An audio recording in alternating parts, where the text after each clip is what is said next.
William Kentridge was working on one of his stop frame animation films.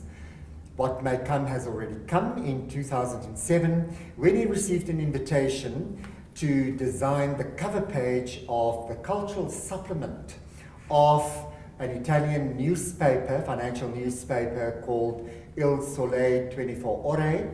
Now, the stop frame animation film dealt with the Ethiopian invasion of Ethiopia in the 1930s, in which the Italians used chemical warfare against the Abyssinians.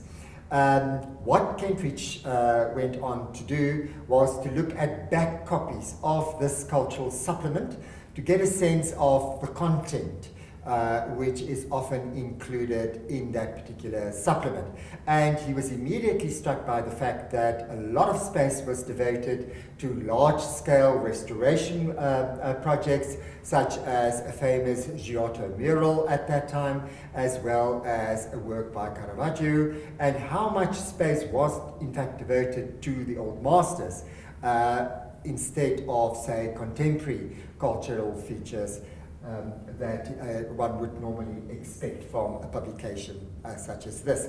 Now, in this particular large-scale drawing, you can see references to that chemical warfare situation at that time in this gas mask over here, and another reference is this crying figure at the bottom. This image references a famous work of Giotto's called The Massacre of the Innocents, a biblical reference.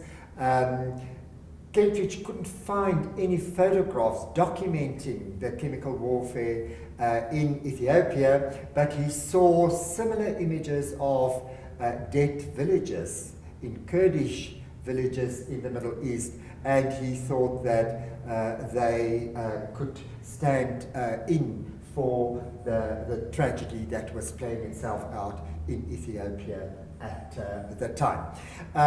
Kentridge thought of using large-scale drawings because he reasoned that he could then include a lot of detail, because he knew that a large-scale drawing would have to be reduced to the typical tabloid format of a newspaper, but he didn't want to lose a lot of the detail, and that is the reason why he made such large-scale drawings. In total, 5 of them.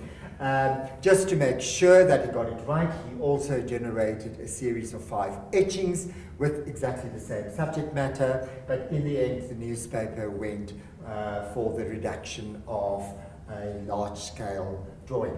Kentridge worked on a very soft Korean paper, and there are embossed areas in here. The dark patches, the dark areas are poster paint he applied, supplemented by charcoal and pastel over here, and also some erasure, very typical of the way in which he makes his drawings.